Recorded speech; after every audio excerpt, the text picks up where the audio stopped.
We kick off our fall coverage here on BACB Sports with a soccer clash between our two Birmingham schools, the Groves Falcons and the Seaholm Maples. Hello again, everybody. I'm Brad Fetters for BACB Sports, welcoming you inside the press box here at Seaholm High School as we get set to call the action.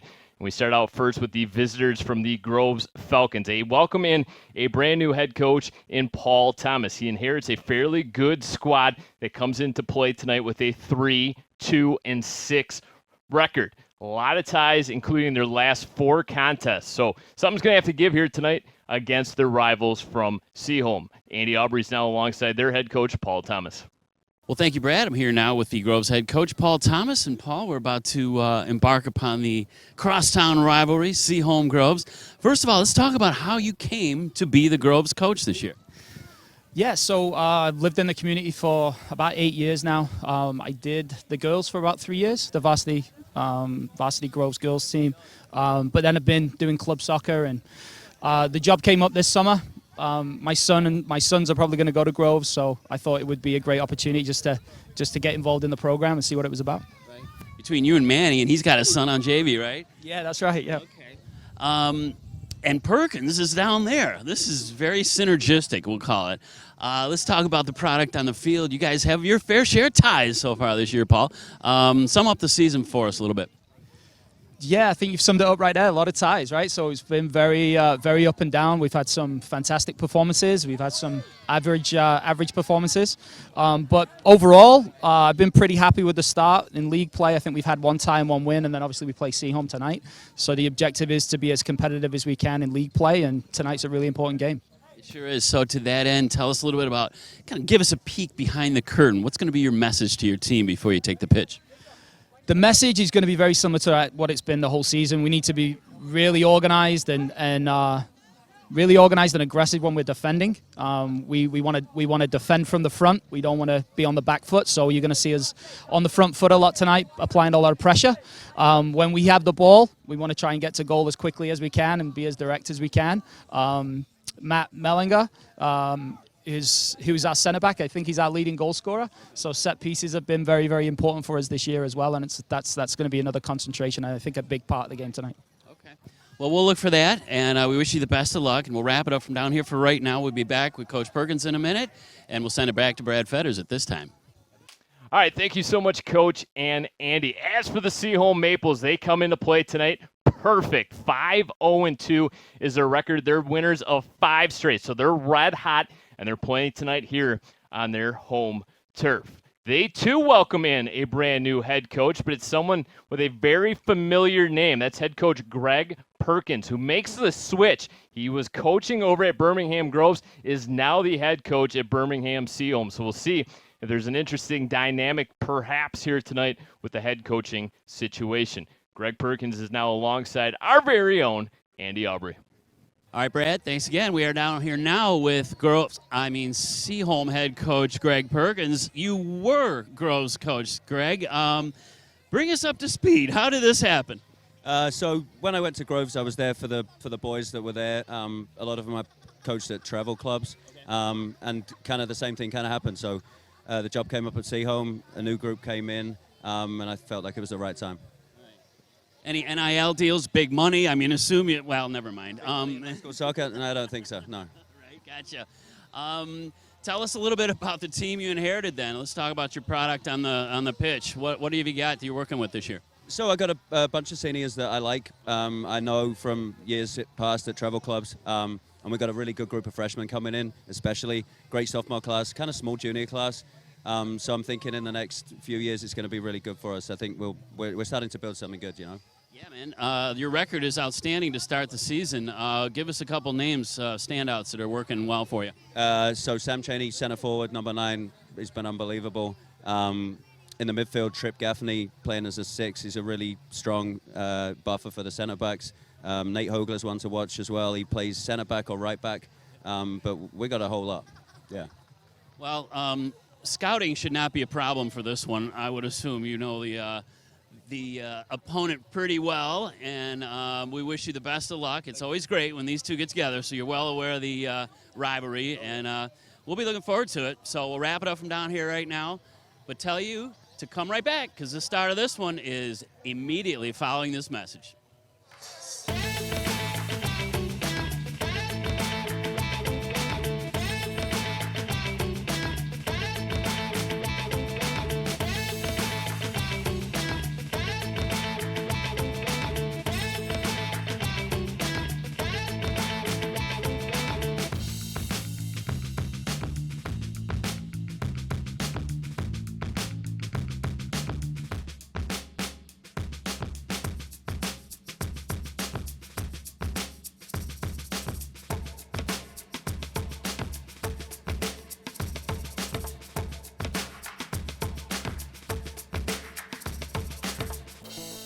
Welcome back to Seaholm High School. Let's meet tonight's goalkeepers. There's a look at Hugo Bonifan of Birmingham Groves in that highlighter yellow kit.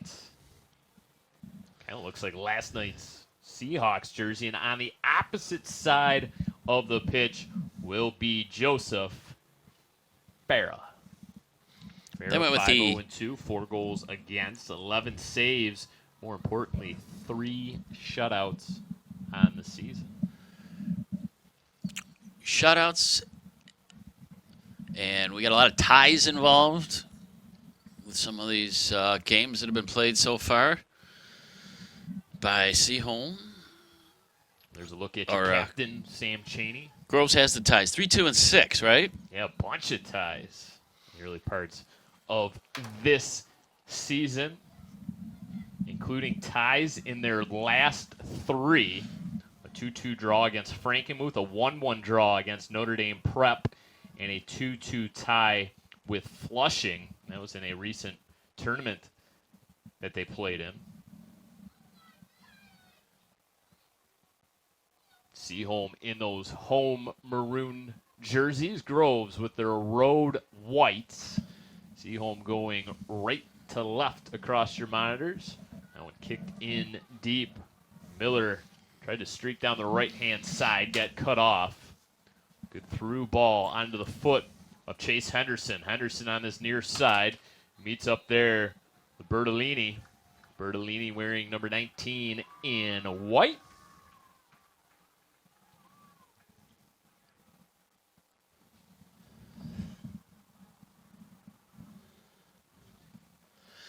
And we're at that time of night, Brad, where the sun is setting just where the glare is off of the new press box windows, so we really can't see a thing. But we'll move it around. We'll figure it out. The sun will be down in a couple minutes, so I'm sure we'll be back in business. Well, it's kind of playing a little bit of havoc with our cameras as well. I'm sure everyone in the live truck is making do having to shadow those cameras and iris up. The old technical term. Look at you. You must have been to some form of broadcasting school in your day. But I'm not down on sun. Don't get me wrong. I love it, and there's not much left this year. So it is a picture-perfect night here in Birmingham. Oh, right onto the right foot. Look out. Covered up well. Bonifan sneaking out of that goal mouth to make the save. Isra, his defender, wasn't quite ready for that ground ball. We'll get another look at this first shot attempt off the foot. Kind of rolled in harmlessly, but it was a good through ball. Good idea offensively there for Seaholm. And those can be tricky. You know, the goalies just got out there, and sure, they did their warm-ups, but they those balls get a little slippery, and they have a little English on them. He made a nice stop. Yeah, can't recreate game conditions and warm-ups. I think that's safe to say in every sport. Yeah, that's true. The game speed picks up from practice as well as all of the warm-up activities that we witnessed down on the field beforehand, or the pitch, I should say. Seaholm a perfect 3-0 here at home, including their most recent victory last week over East Lansing, 2-1, your final score in that one. And if you're a Seaholm Maple fan, you have to be thrilled at their defense through 7 games. They've only given up 4 goals. So just over a half a goal per game, while netting 13 goals on the season, which is nearly a 2-goal average. So Maples in a lot of low-scoring games to start out. Their most goals scored this season was a 5-1 victory here at home over North Farmington. 5 goals in soccer is really lighting it up. Tracking that ball down on the far side. Molo, he takes a spill, knocked down, no call. Refs allowing them to play on. Russell has it right in the center of the pitch. Good slide tackle, separates the forward from the ball, and now a late whistle comes in.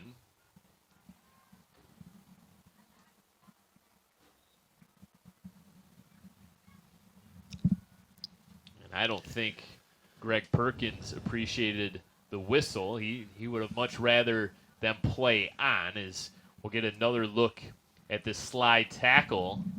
Good, clean, makes contact with the soccer ball.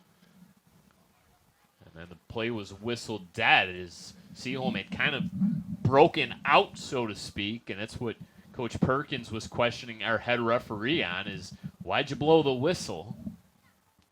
Good crowd here tonight on a weeknight.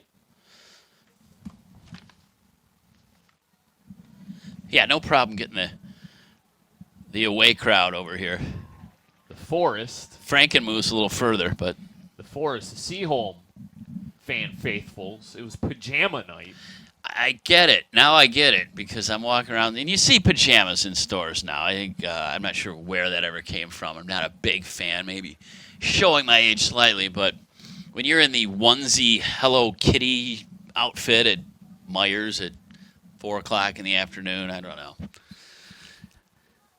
Maybe they don't have clothes. Maybe they live with pajamas. It's possible, I suppose. But yeah, pajama night, they always have a theme, and it's been followed well this evening here.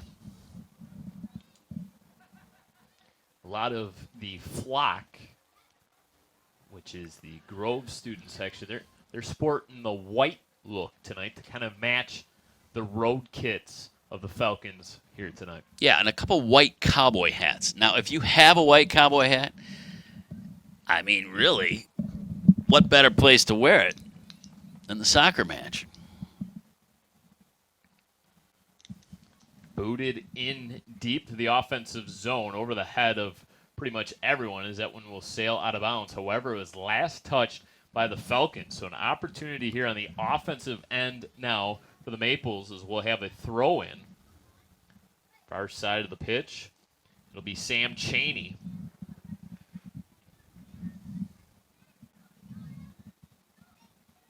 And right in, and net keeper Hugo Bonifond. Sam Chaney, the leading goal scorer on the season for the Maples with 6. Chase Henderson, the nearest Seaholm player, with 3. Alex Basil leading all Seaholm forwards with shots with 12. Basil not afraid to kick it.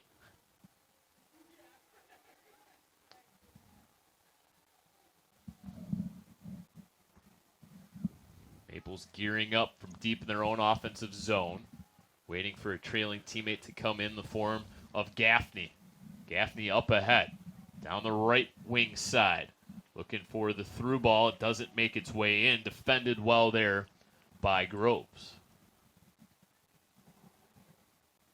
7 minutes gone by. No score here. First half of play. So glad you decided to tune us in tonight.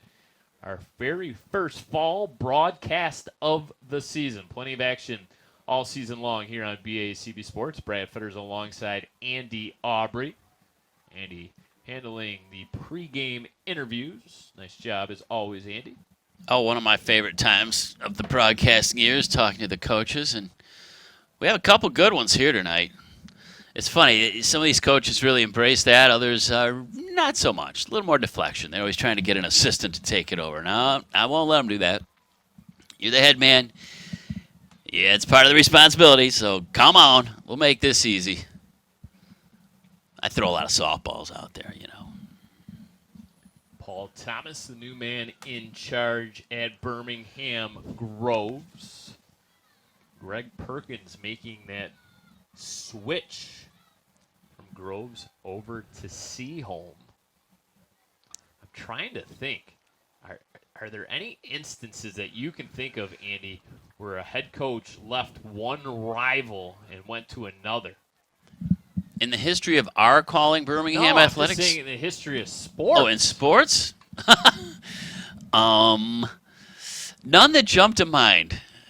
I mean, the NFL, there's a coaching carousel every year, but in terms of a rival like that, or like this, I should say, not so much. I mean, Bo Schembelek earlier, I guess, was an Ohio guy. Eventually became head coach at Michigan. Yeah, but he wasn't coaching at Ohio State. Was it Ohio University, right? Miami. Miami of Ohio, that's what it was, yep.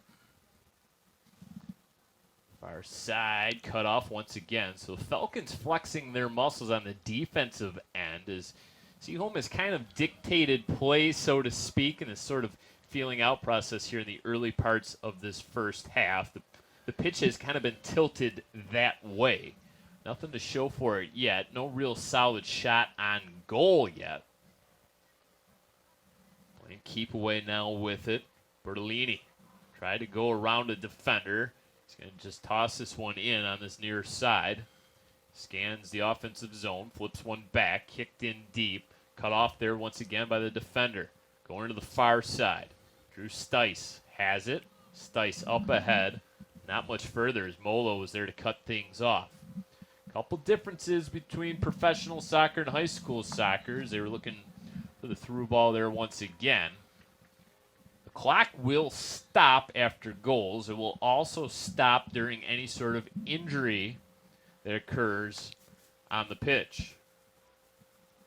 Once the clock hits 0, there will not be any sort of additional time. So once the clock hits 0, we are done with the half.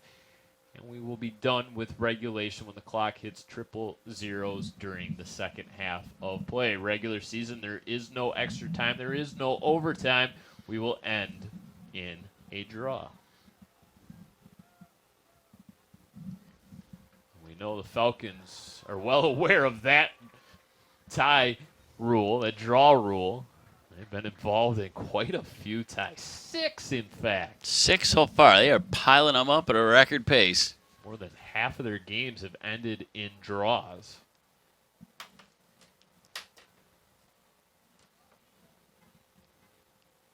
You didn't win and you didn't lose. Kind of like the NFL season this past weekend. Week 1, we had a tie and a near tie, right?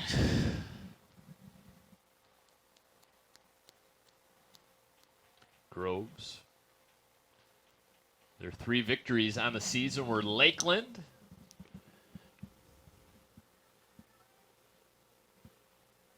have a victory over Bloomfield, and West Bloomfield. Their losses were to Sterling Heights and to Stony Creek.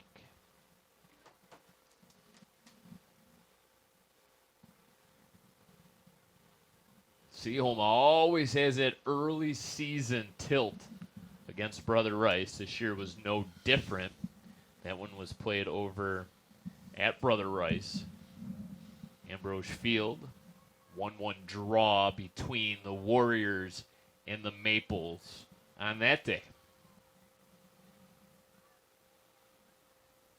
Meilinger has it. A few steps in front of the half line. Midfield stripe. Good touch there. But a turnover. Meilinger up ahead. Headed. Onto the foot now of Cole Erickson, who goes back. Door up ahead. Callum Wiggins with the flow. Bodies up his player.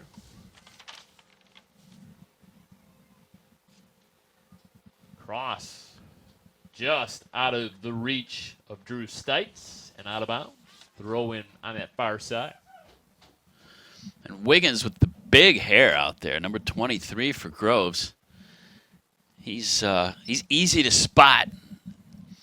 Looks like he might be maybe better suited for a Red Bull surfing competition, possibly.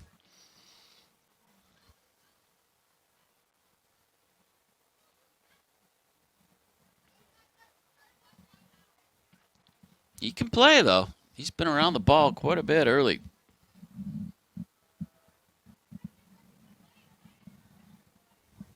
Kind of reminds me a little bit of Carlos Valderrama, Colombian soccer player in the late 90s. Wow. Look at you. It's limited. I love I'll it, tell you that. man. That's an awesome reference. Soccer knowledge is limited, but when it comes out in a big way. I was going to say, you don't need to tell the people that. No, we understand. We're getting pretty good at this. We've seen a few matches at this point in our careers. You can Google search Carlos Valderrama. Oh, I believe you. Player.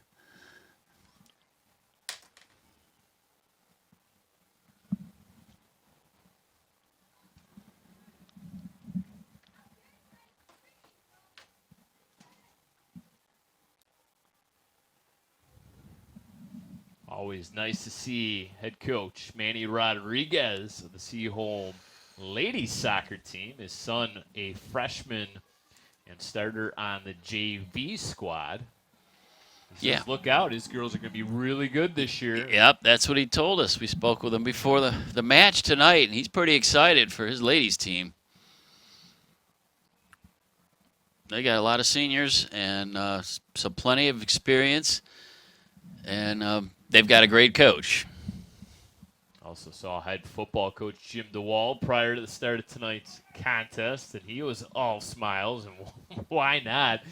The Seaholm Maple football team off to a perfect 3-0 start. Yeah, Jim had quite a bounce in his step as he walked by us. He's got a little pep in his step there. He's happy with the way things have started off for their team this year. That rivalry game with Groves will loom large in week 9. It's going to be the final game of the season, late October. Perfect time for a rivalry game. Yep, and that one may really spell some positioning activity for both teams. Somebody may be trying to get into the playoffs, jockeying for position. The way things are starting for Seaholm, they're going to be in a pretty good position, it looks like. I was able to catch the Groves game versus Oxford, first game of the season. They took a tough loss. That was on Valley Sports, and that was a very entertaining game. So Groves, as always, also well coached with Coach Flaherty. They're going to be difficult to contend with, as always. First substitution of the game, Noah Booth in for Seaholm. Endless substitutions. There's no limit to the substitutions in the high school game as well. Professional soccer, once you're subbed out, you remain out, no re-entry. Falcons with the throw-in. It's a deep one, and it's cut off and headed forward. It's across midfield.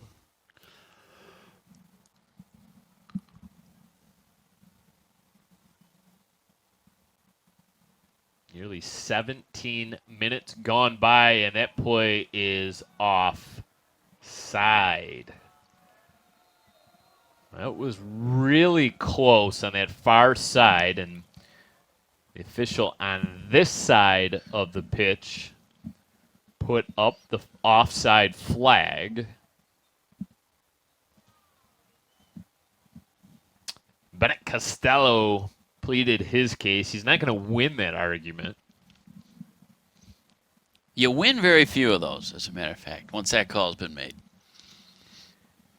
That's probably one that the lineswoman's not going to change.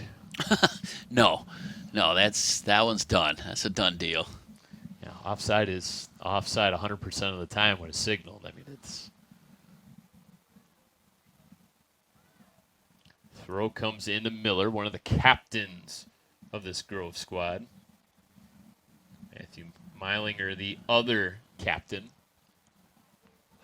Shove from behind. Referee's going to say, no, just play on, boys. No, I guess there was a whistle. Everyone kind of reacted like there wasn't a whistle, and then you pick up the soccer ball. Clear indication that there was.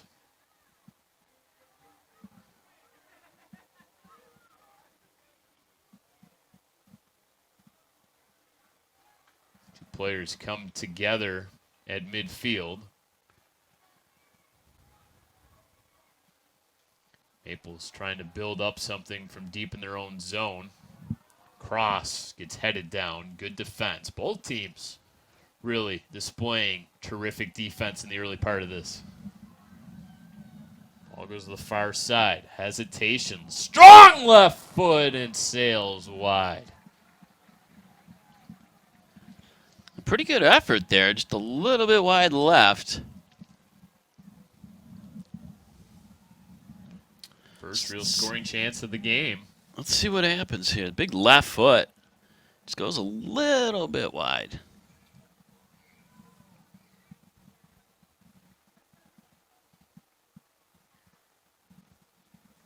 That was Noah Booth.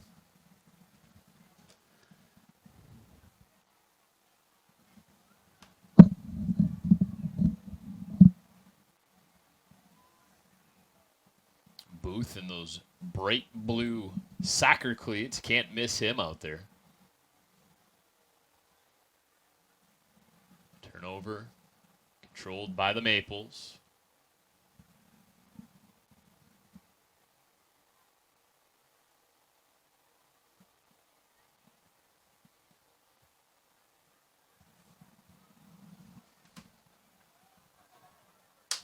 Takeaway by Bertolini.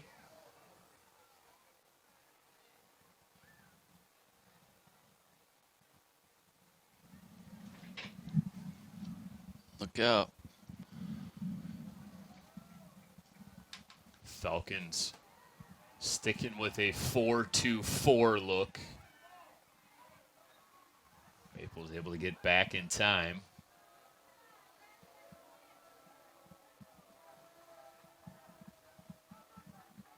Fans making some noise in the stands.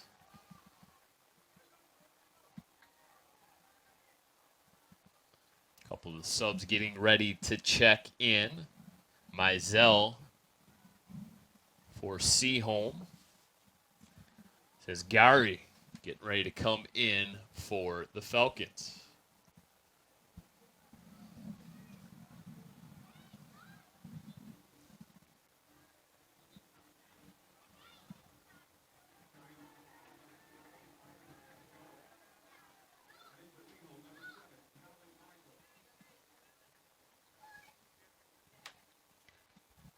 Look at Kelvin Meisel looking for his very first point of the season. Has 4 shots through the early part of the year. Making his 8th appearance on the season. Has made 1 start.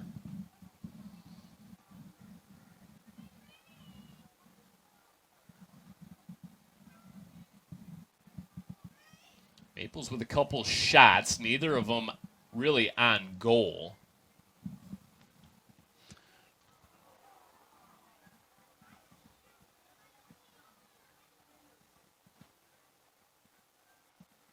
Falcons looking for their very first shot of the game. Yeah, and you mentioned it earlier, Brad. This action has been tilted down in the Groves end quite a bit.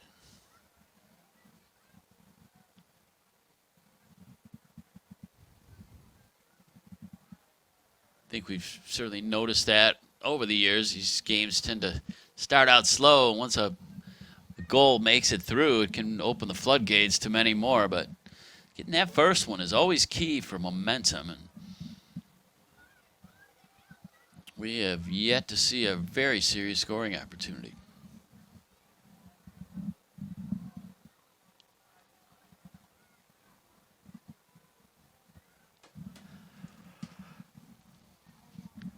Throw in on the far side. Take their time getting it in. Sam Chaney with a big toss into the box. Going to be cleared out once again defensively by Groves. Applying a little bit of pressure and a push from behind. And that'll be a foul call against Groves. Get another look at it here. Send Kelvin Meisel down.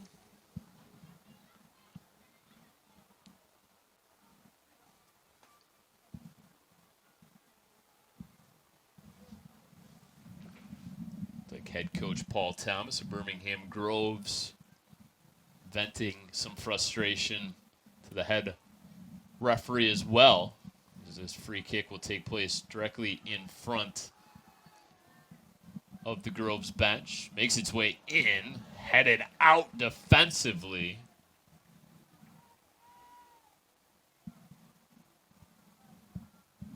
.5 minutes remaining, first half of play, no score.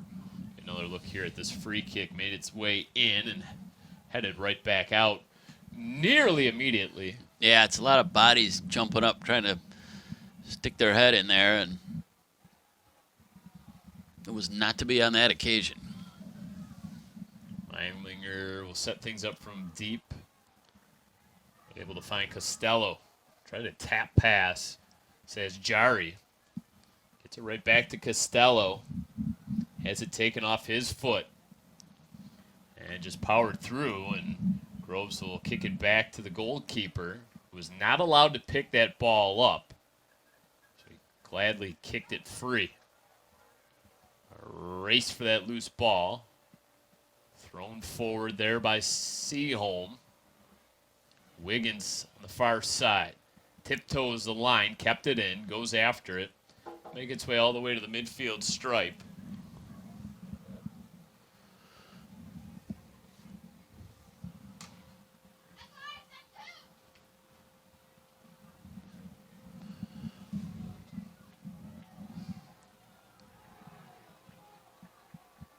No call. Ref says play on. I like it. Let him play. Cleared all the way out. No dangerous looking plays. That one finally Oof. bounces its way into the box, and perhaps a little bit of a forearm to the back. Says Jari to go down. And he's Get getting up another look at it. slowly. I don't know what happens to him here. Yeah, a little bit of a bump there. He ran into a wall. Nicholas Dorer. Now he's not feeling too good. He took a shot. I mean, he went down and might have got the wind knocked out of him. But he took a pretty big hit. And landed on that ever so scratchy artificial turf. Let's see it again here. He comes in full speed and just takes a shoulder and lands flat on his head. He's still out there, though. Oof. Intensity picking up, Brad. Yeah, that feeling out process that we talk about has gone away quickly. Yeah, and that has been the pattern of these games for the most part. They start out slow and end up with a bang, and this first half looks like it's going to be no exception. Bonifant will just gladly kick that into his visitors' bench for throw-in. Get it in quickly. Well, and that's the problem. You say you like letting them play on, but it also opens you up for some of that physical play. These players are going to try to get away with as much as possible, kind of toe the line for as long as they can. So that's quite the catch-22 if you're an official. How much do you let them get away with in the early parts of the game? Because you don't want to get too, whistle heavy.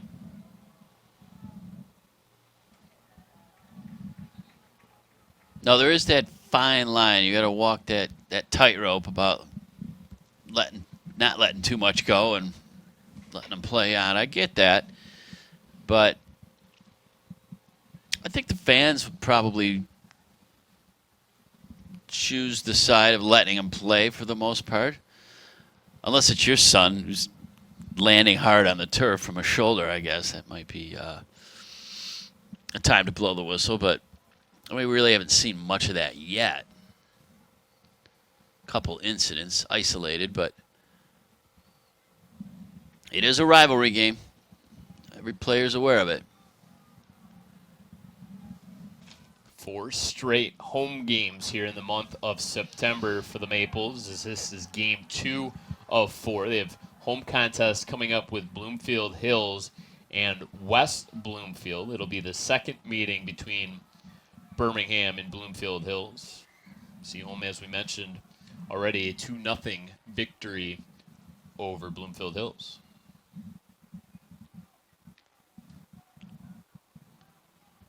The Blackhawks. The Blackhawks, right in the shadow of our studios.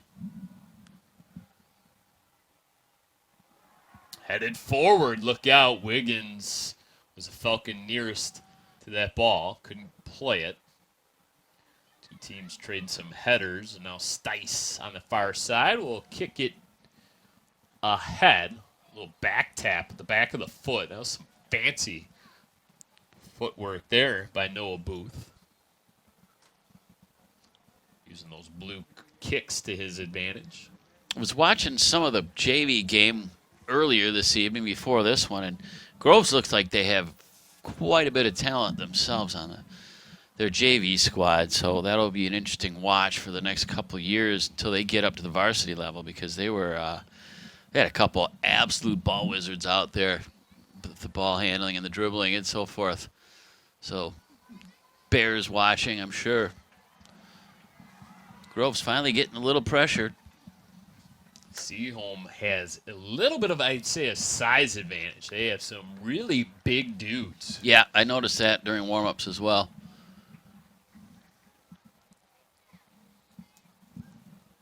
Just under 11 minutes remaining first half of play. Falcons looking for their first shot on goal.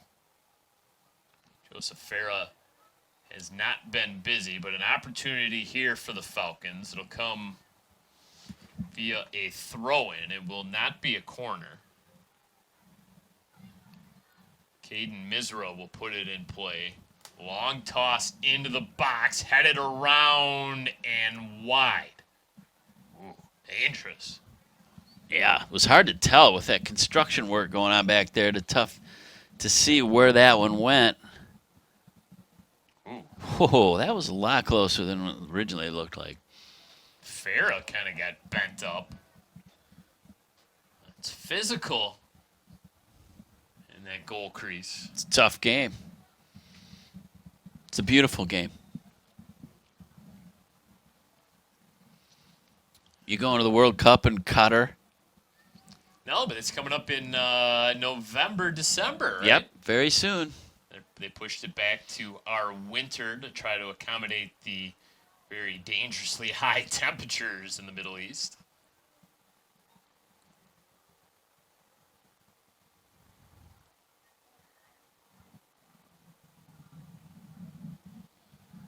Haven't seen who's favored. I know Germany's always a big factor. Well, you got to think the usual suspects will be around. Germany, Brazil. Right, yeah. Argentina, maybe. Yep, Argentina's always good. England likes to think they're good. They've had their share of success on the pitch in the World Cup. Yeah, they have the familiar phrase, it's coming home.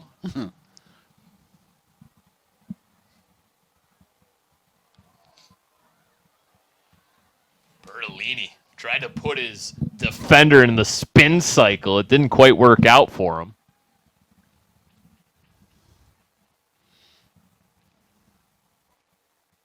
I'll be rooting for Germany and Belgium. Okay. That's where my ancestors are from, so I'll give those two countries a root. Well, you gotta, the United States made it, so we gotta include them, right? I guess I'd say we should probably root for them.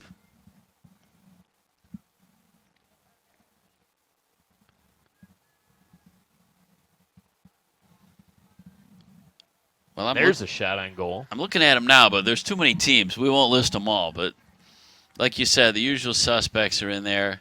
Spain's usually pretty good. Spain, Italy, Switzerland, Sweden's in there, Greece, Belgium, Wales, Czech Republic, Germany, Romania. It's a wide open field is what you're saying. Yeah. They haven't narrowed it down quite yet. Nah, it's offside.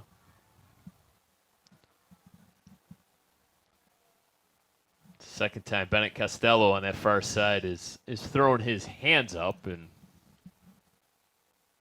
Doesn't quite understand how he's been offside here twice tonight. How about Liechtenstein? There's maybe your dark horse. Big time soccer power. Or San Marino. It's about the size of Lathrop Village, I think. I don't know how, but they're in there, so let's see how they do.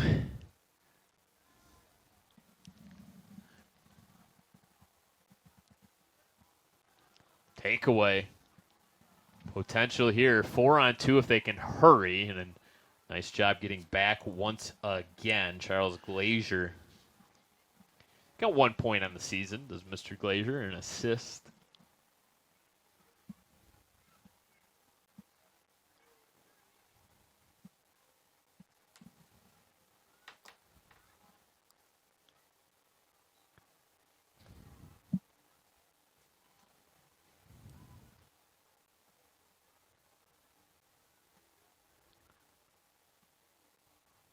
How about that? United States versus England the day after Thanksgiving. Okay. That's going to be must-see TV. That's a big one.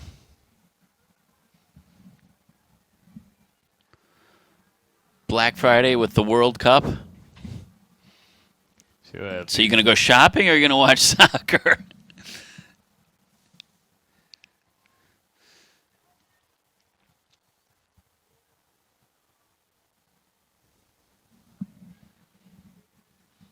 Pass up ahead to Hathaway. Little kick shot. Whoa, that was pretty. Good attempt by Hathaway. Robert Hathaway, 5 assists on the season. Bonifant making the save as we get another look at it. Kind of sprawling to the turf. Got a lot on that shot. Yeah, it was tough to see if that was actually on goal. It was a very nice effort, however.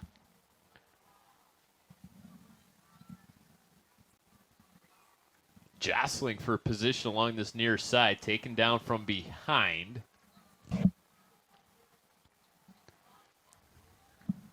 Keep the possession with Groves. Under 5 minutes remaining in the opening half of play. Physicality picking up slightly, nothing egregious yet. But if this match continues at 0-0 too much further into the second half, we'll see that them push the envelope a little bit more, get that advantage.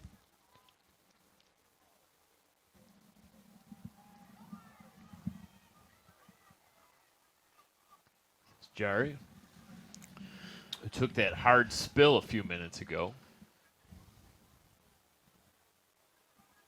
Really nice crowd here.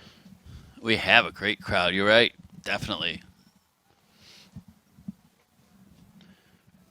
We have quite a crowd running back and forth on the aluminum of the press box behind us, too, yes, tonight. You noticed that as well, huh? We got ding-dong ditched a couple times in the form of knocking and running, by the way. So shocking how much this press box wiggles. It moves a little, doesn't it? Should we be concerned? I was going to say, it was slightly frightening. I think they built that in. Perhaps. I hope. We got, well, Aaron Frank's in the booth next to us, so if we go down, we're all going down. The additions to the athletic facility. Very impressive. Construction going on, obviously. Oh, big collision. Oh, boy. Trip Gaffney not going to get away with that one.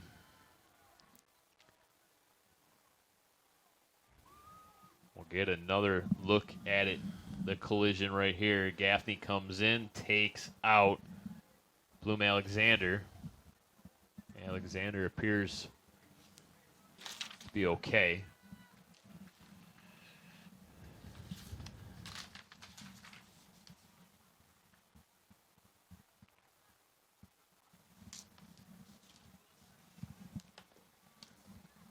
Possession staying with Groves. 2.5 minutes remaining first half.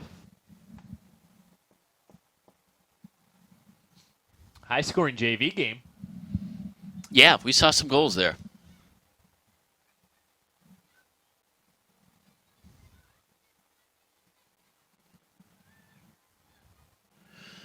I am looking forward to chatting Aaron Frank up at halftime, though, to have our annual discussion about what we can do to tweak the rules of soccer for everyone's benefit. It's funny how you guys haven't found any sort of change yet. I mean, Well, none of that have been instituted. FIFA hasn't considered any of them? Not yet, but I have hopes that that will change. They keep. I have not gotten a return email. We'll put it that way. Not yet, at least.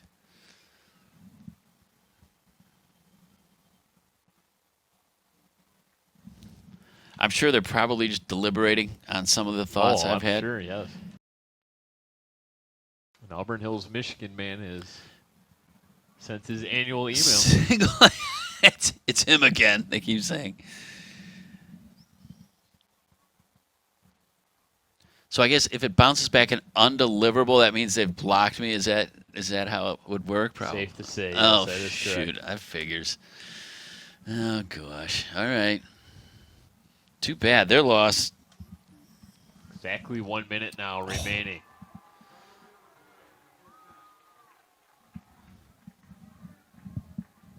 Now Gaffney on the receiving end of some of that physical play.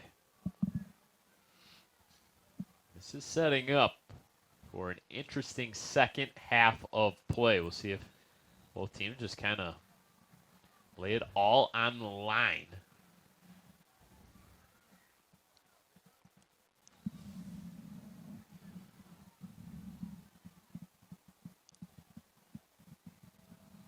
Little cross over the end line.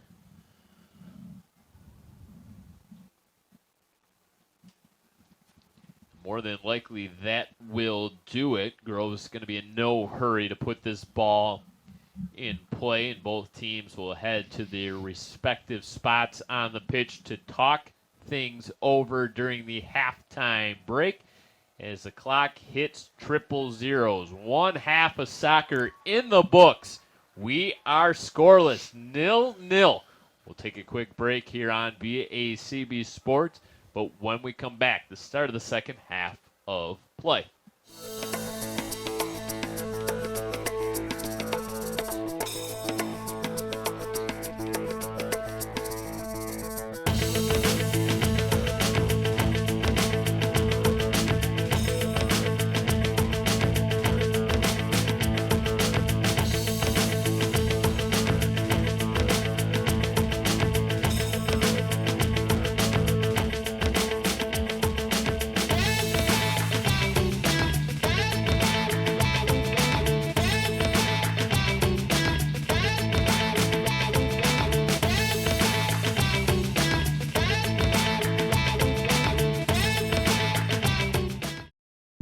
Opiates has taken everything and everyone I've ever loved away from me.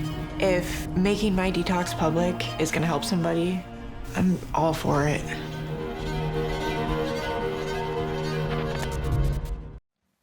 Welcome back to Seaholm High School. Brad Fetters alongside Andy Aubrey, nearly set to go for the second half of play. Nothing. Our score through 40 minutes. Something's going to have to give here in the second half. Eventually, or there's going to be another tie, which there is at this moment. We're halfway to that.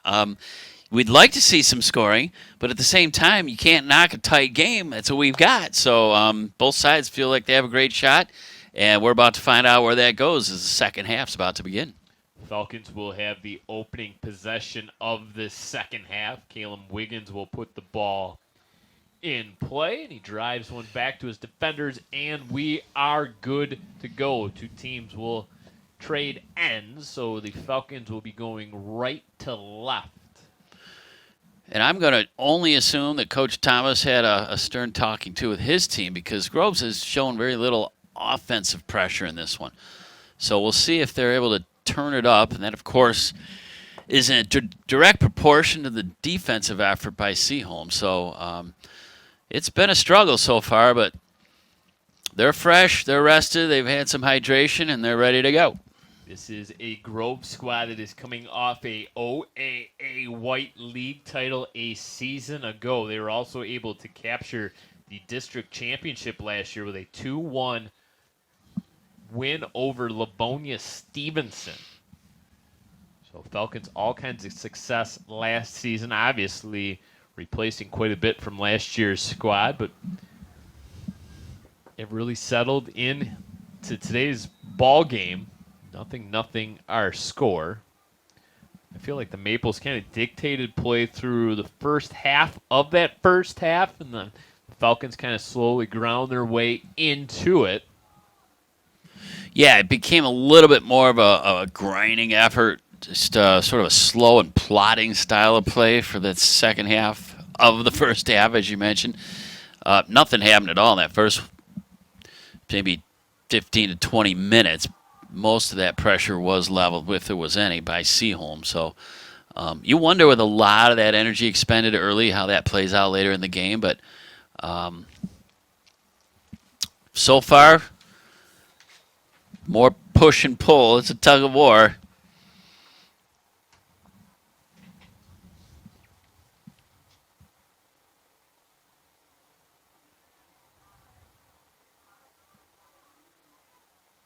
Throwing comes in from off your screen.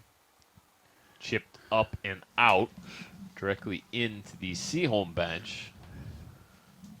Coach Manny Rodriguez patrolling those sidelines. Boy, that's kind of a nice little option to have, huh? Yeah, that's a sharp soccer mind to have on the staff. And, you know, Manny takes title to I guess almost ownership to somewhat of the entire program here at Seaholm. But he's a guy who knows his way around the pitch as well as a golf course. And Wiggins Oof. offside. Wow.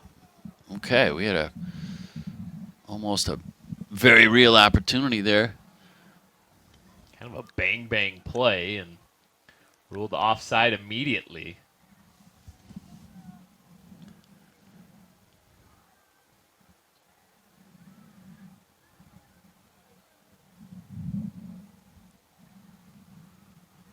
Over the end line. 3 minutes gone by. Second half of play now. 0-0 your score.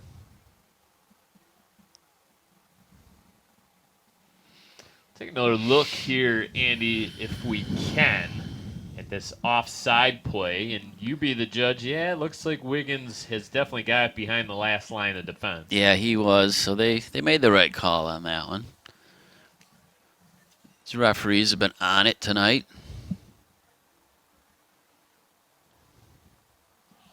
Up ahead, this play is on.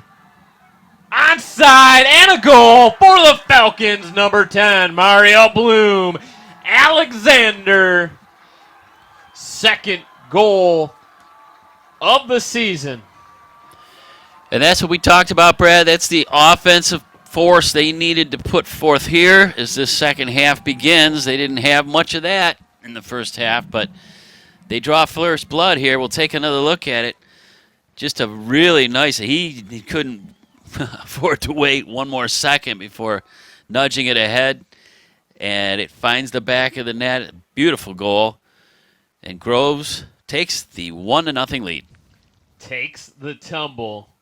What puts it in the back of the net is Joseph Farah watched that one slide between his legs and into the back of the net. Got to be a helpless feeling for a netminder to watch that one rolling towards the end line. Yeah, he sold out. He did what he thought he had to do to make the play, but it was not quite enough. And like you say, that's he could only turn around and watch it roll. Now incredibly important upon Seaholm to try and tie this one up, because in a game like this, it's so tightly contested. You know that a 2-goal lead could be very difficult to come back from. So we'll watch and see now how Seaholm approaches these next few important minutes. So the 4-minute mark of the second half. We get our first goal of the game.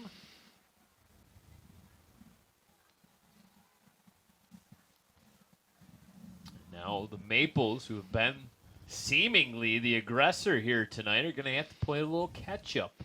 Opportunity there. And too much bend on that ball. And you made an observation earlier, Brad, about the size of these teams, and at least down on pitch level, it looked like Seaholm had larger players, but the bigger guys doesn't always mean everything. Trip Gaffney slammed the Falcon to the turf, and he's going to get a yellow card for it.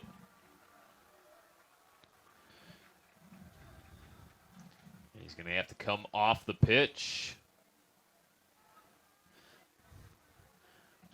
Well, he's an aggressive player. We saw him earlier in this game where he was making his presence felt, we'll say. But at this moment, he will be out of action briefly.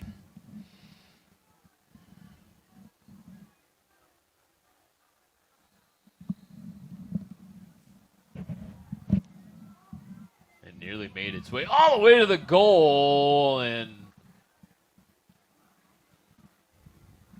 oh boy, opportunity starting to pile up now for Groves.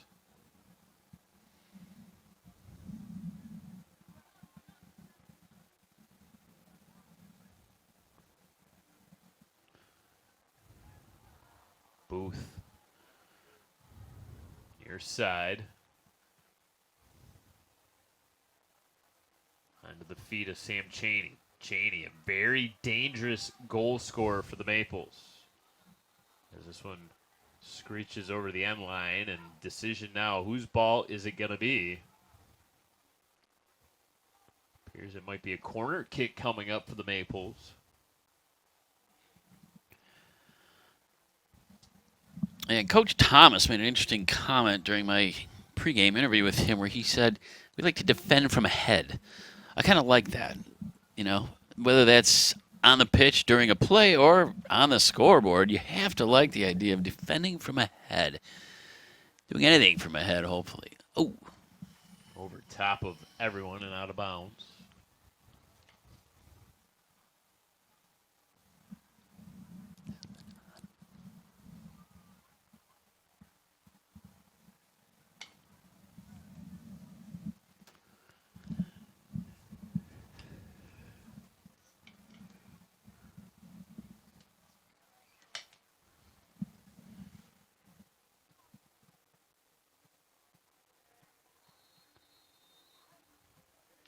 Timeout called. Official going to bring a couple players together, and they're going to talk things over. Very stern warning, I assume. Pull those two players away from everyone. Nicholas Dorr, Bennett Costello.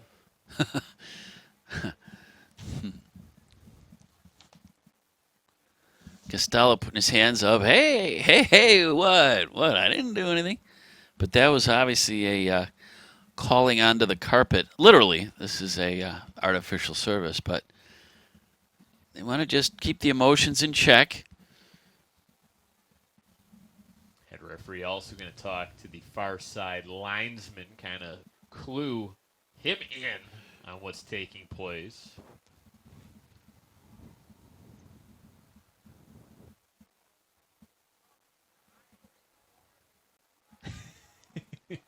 Can you read lips? No, unfortunately, I can't. I think the tone of the body language was, all right, guys, let's play some soccer and keep the rest of it out of it. Crosser headed down. Not out, though. Look out. Opportunity. High pop shot. Comes onto the right foot. Sent wide. Pete Hogler. Opportunity once again.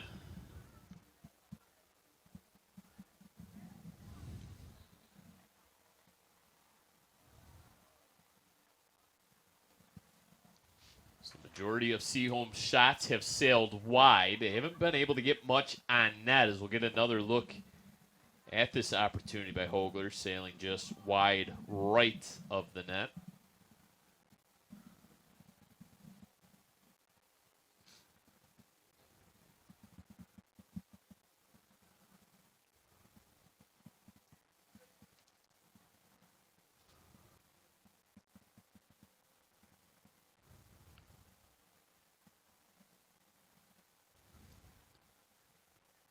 Doing a nice job keeping it inbounds on that far side. They finally turn it over now to Groves. Bertolini will throw it in. Nope, he's going to defer. He's going to allow his captain, Matthew Meilinger, to take it. 9 minutes gone by, second half of play. Falcons striking first. Mario Bloom Alexander, his second goal of the season, has given Groves a 1-0 lead.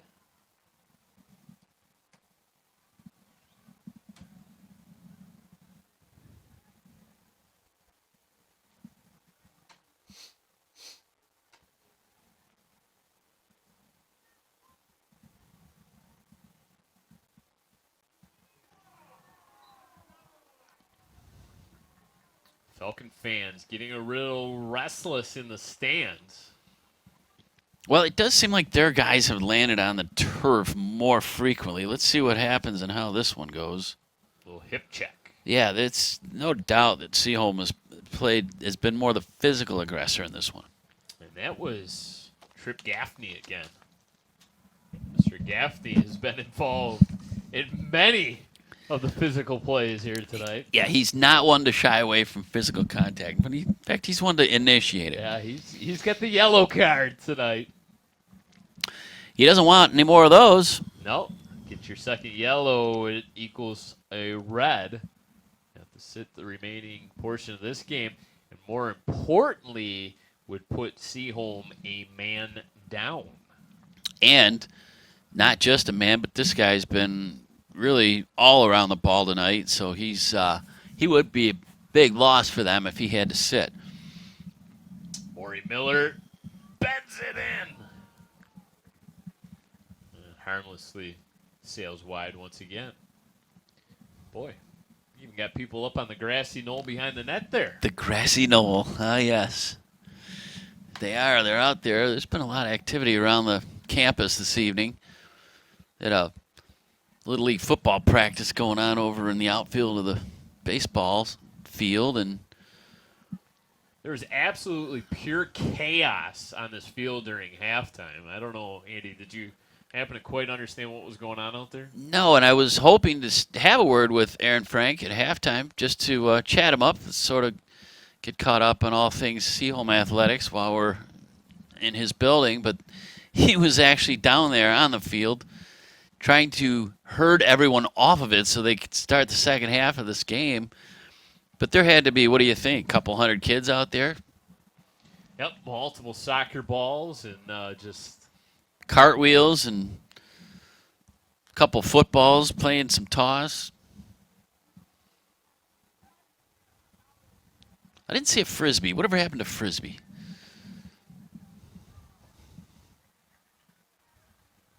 Maple players slow to get up. That's Noah Booth.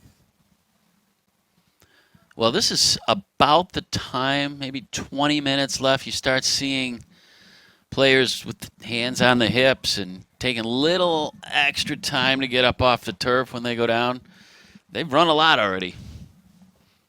Relatively warm night.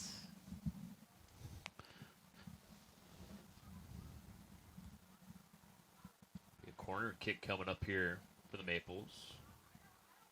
Chase Henderson going to put it in play. It's a low line driving kick and cleared out by the Falcons. Ooh, that was a dangerous looking play. Kind of a line shot right into the box. Changing directions. Kicks it forward. This one, see if they're able to keep it in bounds. They will. And Seaholm got back and pushed it out. So they'll stay with the Falcons deep in their own offensive zone.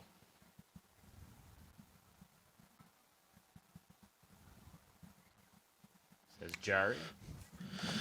We'll defer. And you talk about how tired these guys get, and we've thrown this statistic out in the past, but a soccer player can run anywhere from 7 to 10 miles during one game. And they estimate that a goalkeeper can actually run 2 miles. Look out! Oof. Farah kind of crept out, and I don't know if he tried to punch this ball and missed, but it got behind him. We'll get another look at it. This will be a clean look. Nice job by our truck. Farah wiping the sweat off the brow. He knows he dodged one there. And that's director Steve Rhoda out there tonight pushing all the right buttons.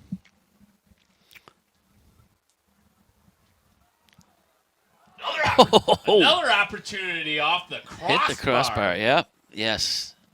Groves buzzing all around that Seaholm goal at this point. And the Maples need to be careful. Like I mentioned earlier, if they go down 2, the way the complexion of this game is developed, it's going to be a long, hard road to come back from even 2 goals. Let's see this last opportunity, boink, right off the top of that crossbar, and harmlessly away it bounced. But Groves has definitely got that juice going here, second half. Almost get the sense that Seaholm's in a very dangerous part of the soccer game. Not only are they trailing 1-0, but they're giving up the better of the opportunities. Yeah. Yes, they are. And you have to wonder if the amount of energy they expended early in this one, where they just seemed to force the play for the first 20 minutes solidly, doesn't come back to sort of bite you a little later. It's a long game. That 7 to 10 miles takes a toll on the legs, and there's something to be said for pacing yourself too. Maples looking for the equalizer on offense. Good touch. And swept up nicely there by Bonifant.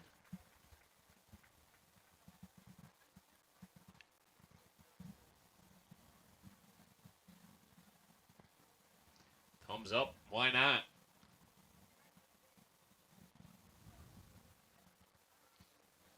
One goal that the Falcons have here tonight is over the season average of which Seaholm gives up per game. Bit of an anomaly for them to even be scored on. Offside the call.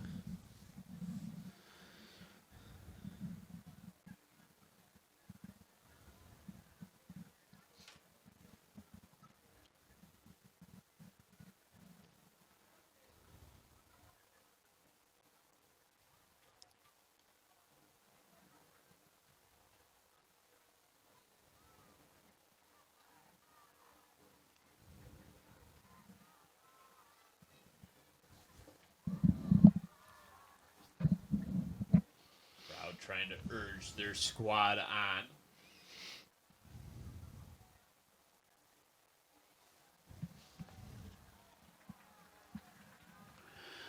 It seems like this entire second half, Seaholm has had a couple breakaways. The Groves defense has clamped down when they've had to here to protect their 1-goal lead. But the opportunities have seemed to veer off right or left for Seaholm here, and they're going to get some fresh blood in the game. That's number 18. Grooms Lee, Devin Grooms Lee checks in for the Maples. A lot of activity out front, but there's just too many bodies out there.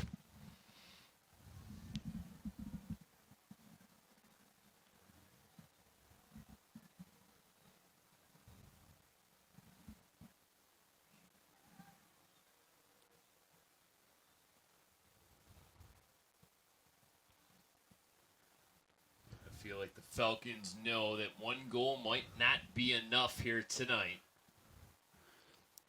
Well, you hate to have to rely on just 1 goal. That's a tenuous position to place yourself in. There's no... Yeah, you want to defend it, but you'd like to try and keep the pressure on they had offensively when they came out of halftime. Meanwhile, Seaholm's got to do something. They got to turn up the intensity on their offensive side. Throw-in was a bit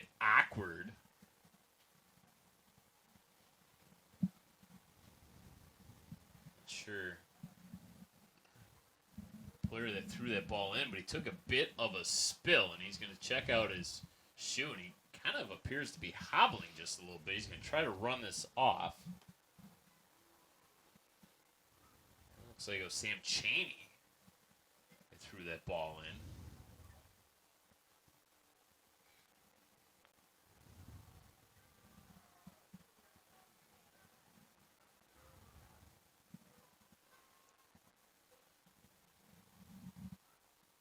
Ooh.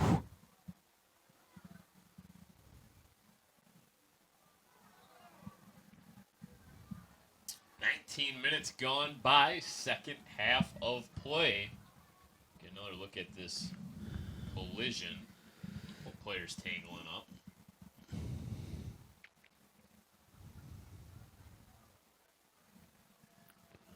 If I'm the Falcons, I'm going to be real deliberate here by getting this ball in play. I'm going to take my time.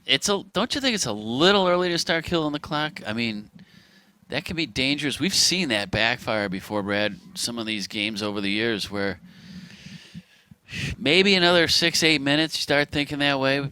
Certainly, if there's a factor of fatigue setting in, you want to maybe milk that clock a little more, give yourself some more breathing time. But that has definitely been a strategy that's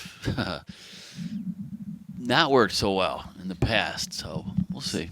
Game of soccer, it's called parking the bus, Andy. You park the bus back there and just play defense.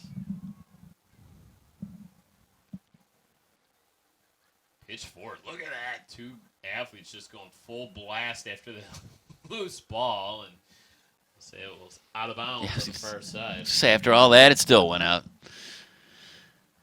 But we got a tense one here. The scoring may be low, but this is still anyone's match, so you're starting to feel that nervousness possibly on both sides. Max Sharon into the game. The Falcons. Max was my source of pronunciations tonight.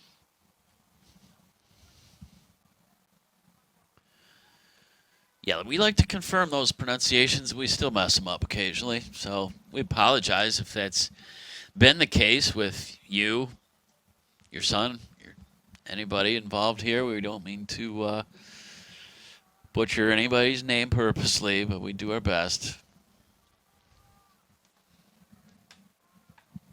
It gets awfully difficult during swim meets. Swim meets are tough. When you're talking about hundreds of athletes. Yeah. There'll still never be anything like calling that track meet. One and done when it came to track and field. Yeah, we cried uncle. That was an experiment that went horribly, horribly wrong. Well, trying to being down on the track, trying to feed information up to the press box to you was no picnic either, but at least I was down there and I was talking to ladies with clipboards. You poor guy, you were up here and just trying to make sense of it all. There was hundreds, literally, if not more, of people just milling around on the field or in the track. That looked fairly clean. I don't know. We're going to get a stoppage. I don't know, Andy.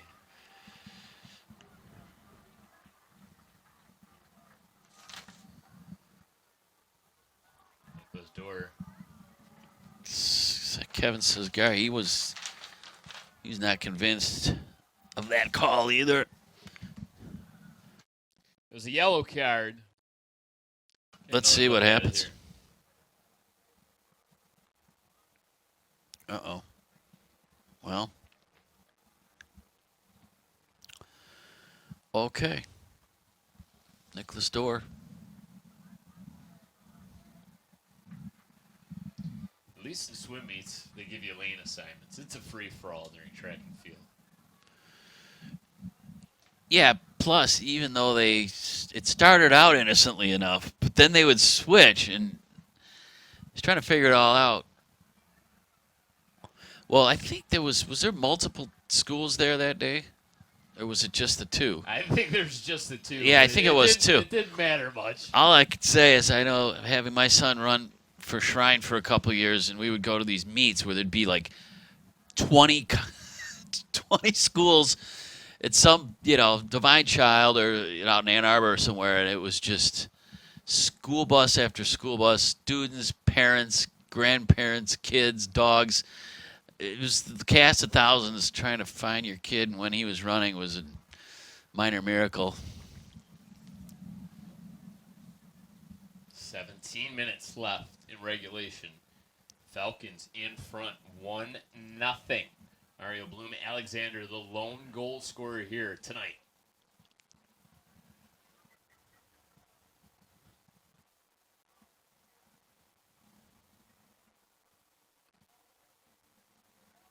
Oh, a little change of direction. Look out.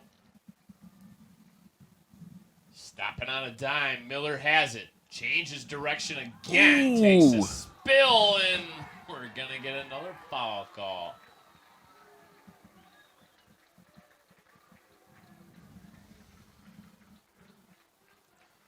Well, hold on a second. Now comes, where did this penalty occur? And they're going to say it occurred in the box, so this will be a penalty kick. Maury Miller's going to take it. Well, this would be that all-important second goal for Groves we've been talking about. And if this goes in, it's going to be a long, hard road back for Seaholm. So they got to hope for the big, big save here. Joseph Farah, your netminder, going to give the crossbar a little boink. Here we go. Miller.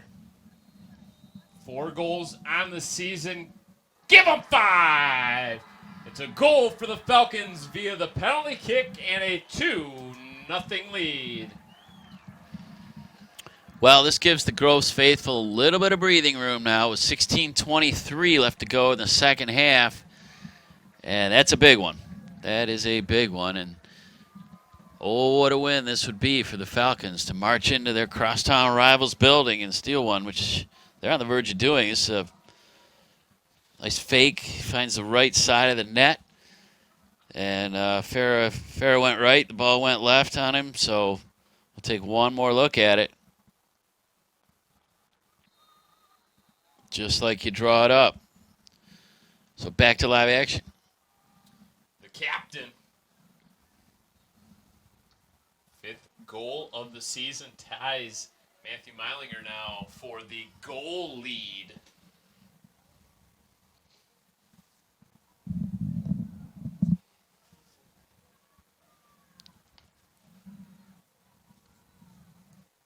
Penalty occurring in the penalty area, resulting in the penalty kick. Some aggressive play tonight for the Maples, coming back to bite them. A couple yellow cards, and now the big penalty that resulted directly in a goal, and a huge insurance goal for the Falcons. Yeah, this allows them to play just a little more looser and freer, I guess, and you're able to know you've got those 2 goals in your hip pocket, and this time's starting to melt away. It's going to be tough for Seaholm. It's been a very difficult defensive battle for both sides.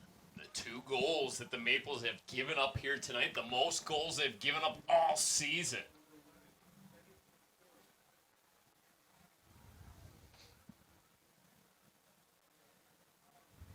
Four separate occasions this year, they've given up 1 goal.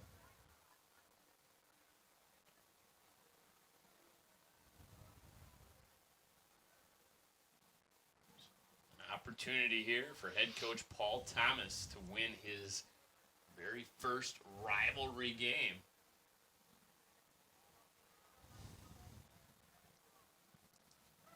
Are we doing a player of the game interview?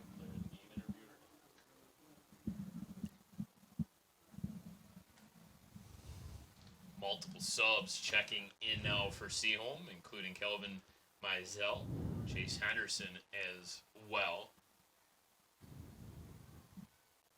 Grooms Lee and Noah Booth checking out. Fighting through some contact there. Groves will look to settle it. A little bit of solo work taking place there. It was pretty good. Bennett Costello had the ball on his knee for a while.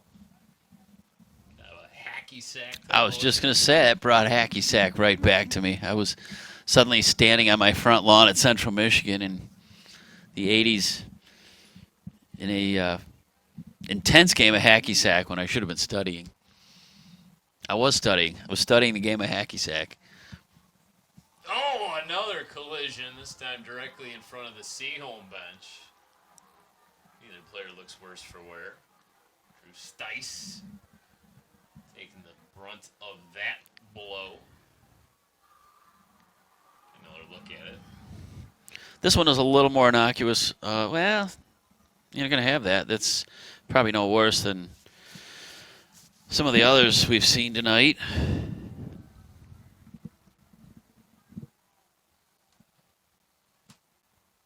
Let's take another look. So you want to be a soccer player. You're right. Yeah. You can be, as long as you don't mind a few scrapes, scratches, burns. Clock is stopped. I was watching the rugby championships the other day. Now, you want to talk some violence without pads? Holy cow. Big curving boot. Seaholm looking to settle this down. Looking to get on the scoreboard in desperate need of a goal. Trailing by 2. Just 13 minutes remaining in the second half. Seaholm putting their perfect record. 5-0-2 on the line here tonight.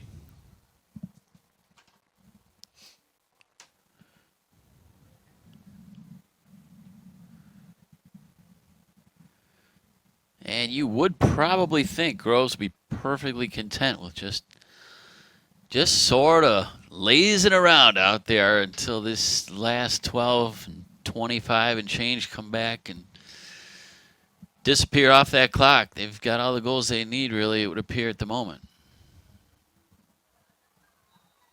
Play was offside. Fire officials signaled it.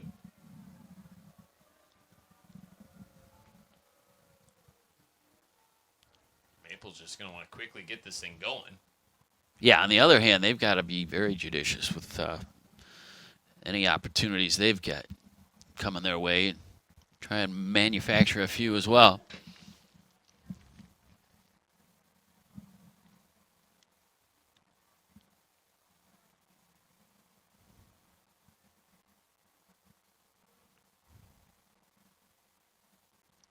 I think one of the changes I would institute would be make the ball the same color as the goalie's uniform, because that ball is just like a dark gray, and it would be a little more visible. They sell them, I know they do. I've been to Dunham's. I see what's out there. But a bright orange or yellow ball, or how about white even? Something you can see under these lights.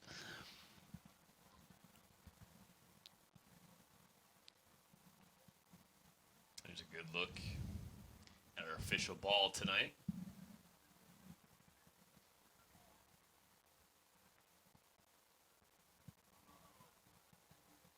Not a lot of room for the Maples to operate here tonight.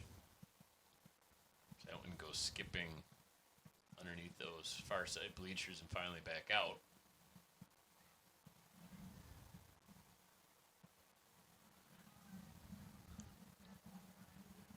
Good crossover.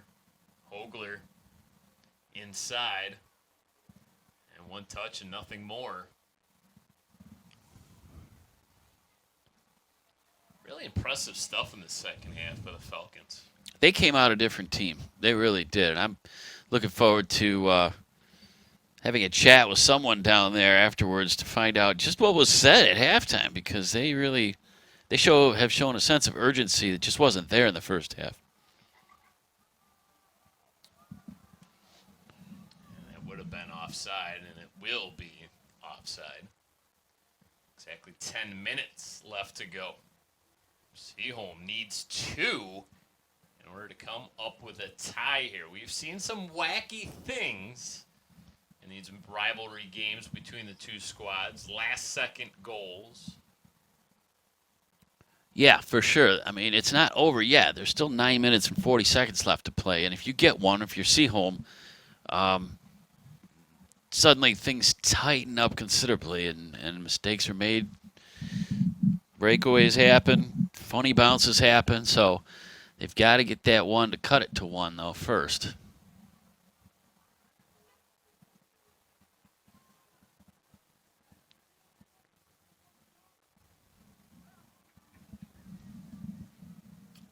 Gets back and will just pick up that ground ball, slides one over to his left-hand side. Maples trailing by 2. 2-0 your score. Mario Bloom Alexander opened the scoring 4 minutes into the second half, and then it was Maury Miller who added on a penalty kick goal, and boy, oh boy. Now's not the time to be tying your shoe, is it? Well, it is if it's untied. You don't want to fall. You're trying to come back here. Bloom Alexander and Miller, your 2 goal scorers tonight for the Falcons. Maybe they should go with the Velcro. Yeah, that would make a lot more sense. You know.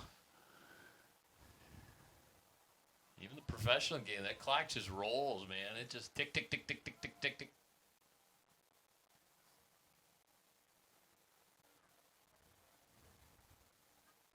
Steve Rhoda in the truck. He says most soccer shoes nowadays don't have Velcro or laces or slip-on.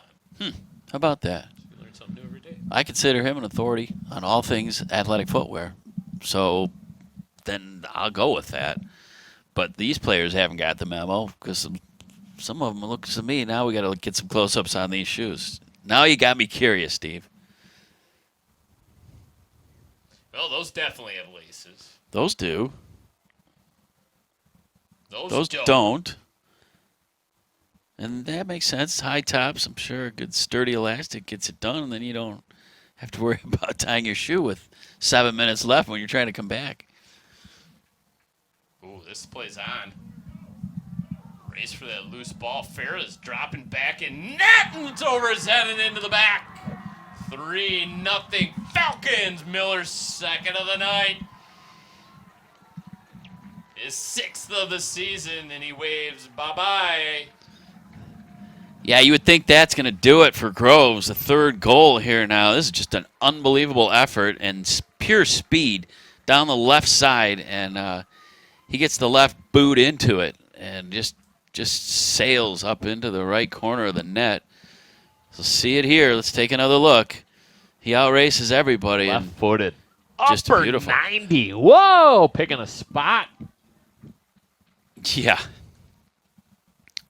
that was a picture-perfect moment for this evening, and that's probably going to do it now for Groves. They've got just over 7 minutes to kill off here, and the road is a very, very steep incline for Seaholm.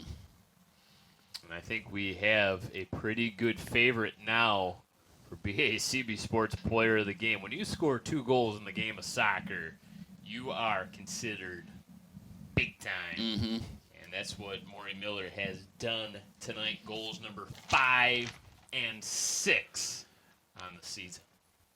Yeah, he's going to sleep well tonight, or maybe he won't. He'll be too excited with that heart racing because we may just have a word with him afterwards to talk about some of these goals. But he obviously ate a good breakfast and got a lot of rest last night or something because he's played an outstanding game and it's been the scoring star for the Falcons. Doesn't have the game winner. That belongs to Mario Blum Alexander, but Miller has been phenomenal.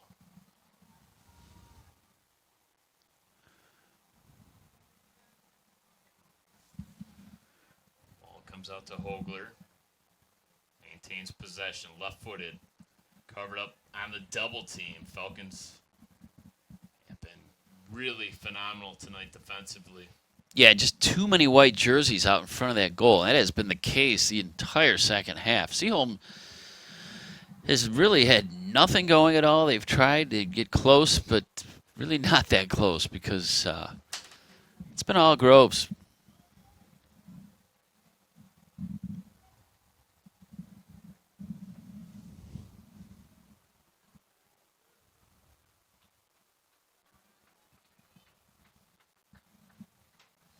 So look at Mario Alexander, our first goal scorer of the night.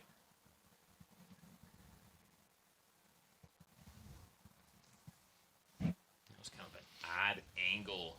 So he was kind of falling to the turf. Frustration setting in for the Maples here tonight. Yeah, heads down. They're kind of trudging back down the pitch now. And meanwhile, the Falcons are bouncing around like they have a 3-goal lead.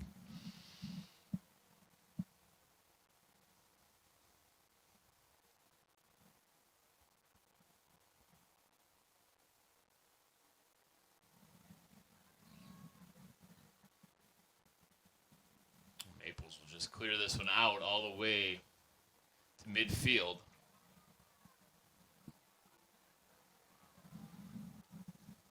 Molo gets cut off.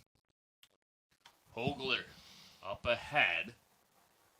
Just out of the reach of Erickson. It was just a little bit behind him. Falcons couldn't keep that one in.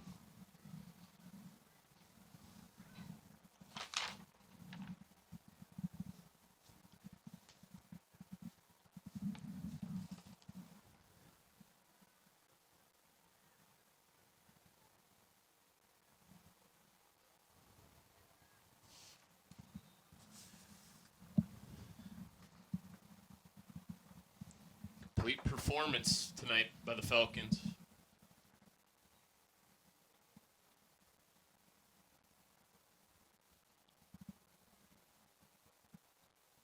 Back to the drawing board for the Maples. As we mentioned, Bloomfield Hills and West Bloomfield loom their next 2 games.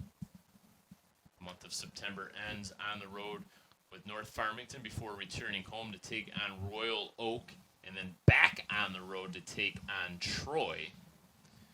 As for the Falcons, they will match up their next 2 games on the road against Country Day and against Royal Oak. Those are the next 2. And then September ends with home contests against Ferndale and North Farmington. Groves has a good team. You wonder about all those ties and think that, be curious to know how close they were to pulling a couple of those out, but this win gives them a big boost. This is a momentum builder for your team to come into enemy territory, as it were, and knock off a similarly good team. So, sure, Coach Thomas is going to be quite thrilled with the effort here tonight. Yeah, because they didn't just win. No. They won big. This is a convincing victory. And, they, even though you'd say Seaholm forced the issue a little bit in the first half, give Groves credit. They kept him off the scoreboard. It was still 0-0 at halftime. So, that's a boost in and of itself. And then to just turn it up offensively the way they've done in this second half is very impressive, and it's definitely something to hang your hat on moving forward with the season. Charles Glazier is going to take this corner kick, going to fire it in from this near side, hugging the near side post. It'll be harmlessly cleared out once again by Groves. So even the scoring chances, the so-called scoring chances tonight for the Maples, have been relatively easy clears for the Falcons. Yeah, very benign. Nothing sort of vanilla opportunities, nothing dangerous. And that's a credit to the defense for the Falcons, obviously, as well. Under a minute now to go. It's offside.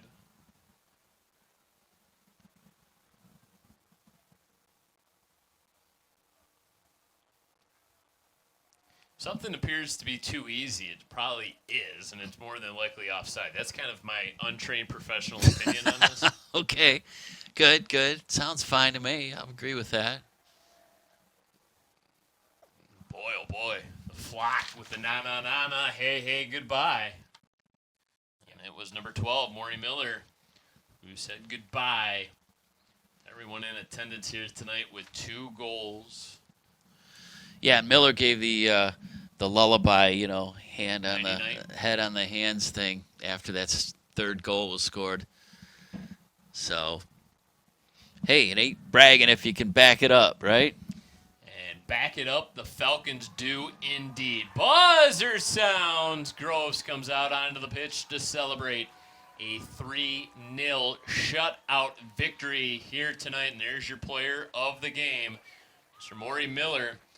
His goaltender Hugo Bonifan comes away with the shutout victory. Really impressive stuff here tonight by the Groves Falcons as they give the Seaholm Maples their first loss of the season. The Falcons improved to 4-2-6. The Maples dropped to 5-1-2. We'll take one final quick break here on BACB Sports, but when we come back, our post-match coverage, including our player of the game interview. That's something you do not want to miss. That's coming up next right here on BACB Sports.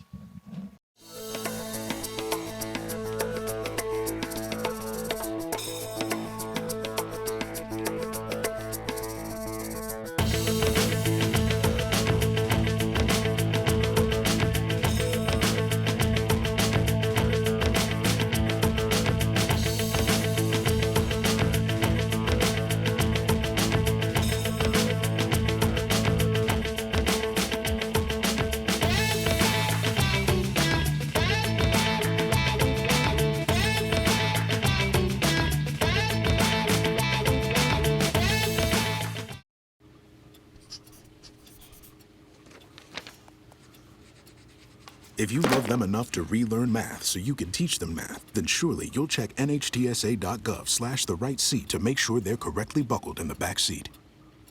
Welcome back one final time to Birmingham Seaholm High School. Your final score, the Groves Falcons 3, the Seaholm Maples nothing. Maury Miller, 2 goals tonight, including a penalty kick goal, was really the difference maker here tonight, and he is alongside our very own Andy Aubrey as he is our BACB Sports Player of the Game. Well, thanks, Brad. We are down here now with our BACB Sports Player of the Game, Maury Miller, number 12. The big 3-0 win for you guys. Now, we thought you had it taken to you a little bit by them early in this one. 0-0 halftime. You guys came out on fire. What in the world did Coach say to you guys at halftime? I like to think this is a player-led team, not to take away from our coach, Thomas. He's amazing. He gave us some great words, mostly to kind of continue the way we'd be playing. I think we played, solid in the first half, not what we expected, but we came out with a lot of energy, more energy than they did, and, that provided us 3 goals. Yeah, sure did. The third goal was a thing of beauty. I mean, you were about here when that thing went off your foot. Take us through that one. Yeah, so kind of ball played over the top. I knew I had a few steps on the defender. Felt him coming from my back, and I didn't want to cut it in and bring in the other defenders. So it was played beautifully to my left foot. Had to go for it right over the goalie, and it was amazing. It was amazing, if you do say so yourself.